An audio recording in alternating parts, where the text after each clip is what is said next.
What is fundamental in stock market. दोस्तों, अक्सर आपने देखा होगा लॉन्ग टर्म सक्सेसफुल इन्वेस्टर्स किसी भी कंपनी के फंडामेंटल एनालिसिस करने के बाद ही इस कंपनी में इन्वेस्टमेंट करते हैं।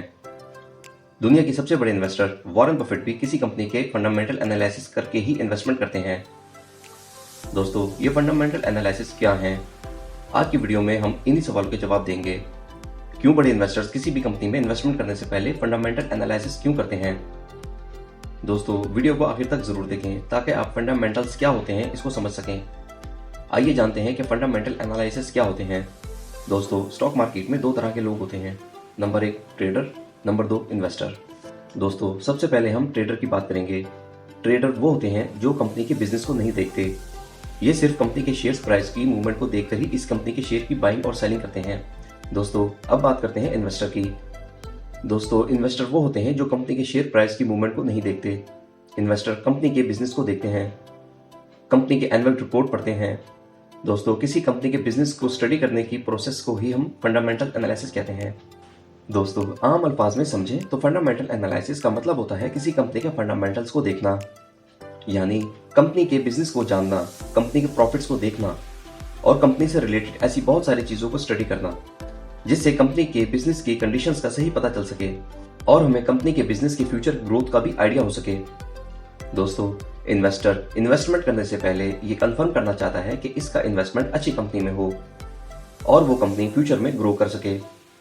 और इसी बात को ध्यान में रखकर हर इन्वेस्टर किसी भी कंपनी में इन्वेस्टमेंट करने से पहले इस कंपनी का फंडामेंटल एनालिसिस जरूर करता है। अब दोस्तों जानते हैं कि फंडामेंटल एनालिसिस कैसे किया जाता है।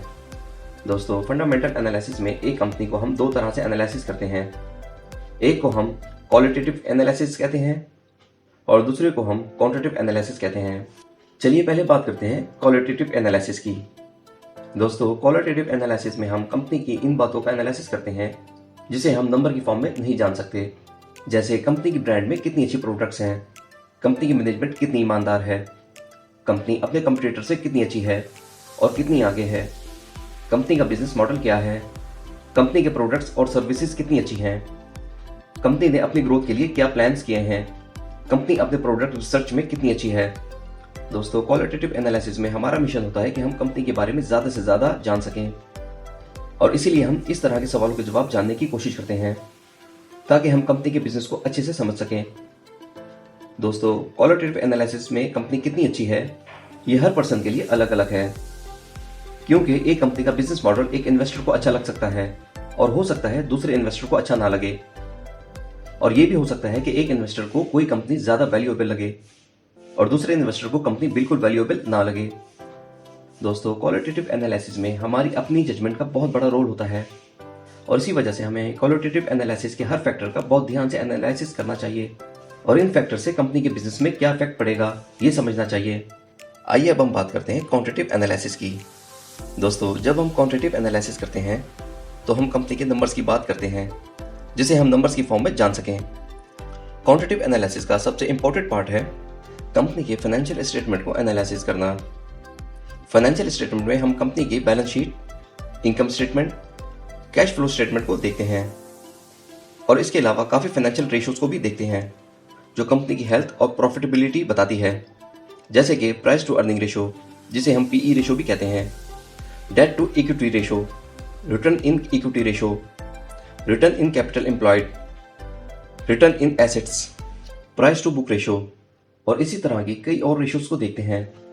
दोस्तों, क्वांटिटेटिव एनालिसिस में हमें कंपनी के बारे में तमाम फैक्ट्स पता चलते हैं क्योंकि यहाँ पर सारे फैक्टर्स को हम नंबर्स में एनालिसिस करते हैं और इसी वजह से क्वांटिटेटिव एनालिसिस में कंपनी कितनी अच्छी है ये हर इन्वेस्टर के लिए एक जैसा होता है।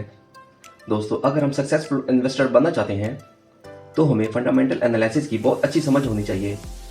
दोस्तों, लॉन्ग टर्म इन्वेस्टमेंट में हमें प्रॉफिट तभी होगा जिस कंपनी में हमने इन्वेस्ट किया है और वो कंपनी ग्रो करे और टाइम के साथ वैल्यूएबल होती जाए। दोस्तों, इसलिए बहुत ज़रूरी है कि हम इन्वेस्टमेंट एक ऐसी कंपनी में करें जो क्वालिटेटिव और क्वांटिटेटिव दोनों फैक्टर्स में बहुत अच्छी हो ताकि हमें अपने इन्वेस्टमेंट पर लॉन्ग टर्म में बहुत अच्छा प्रॉफिट मिल सके। दोस्तों, मैं उम्मीद करता हूँ कि आपको फंडामेंटल एनालिसिस की समझ आ गई होगी।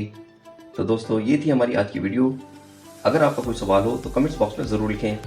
वीडियो को लाइक करें, चैनल को ज़रूर सब्सक्राइब करें और बेल आइकन को ज़रूर दबा दें ताकि फ्यूचर में आने वाली वीडियोस आपको मिल सकें। मिलते हैं अगली वीडियो में।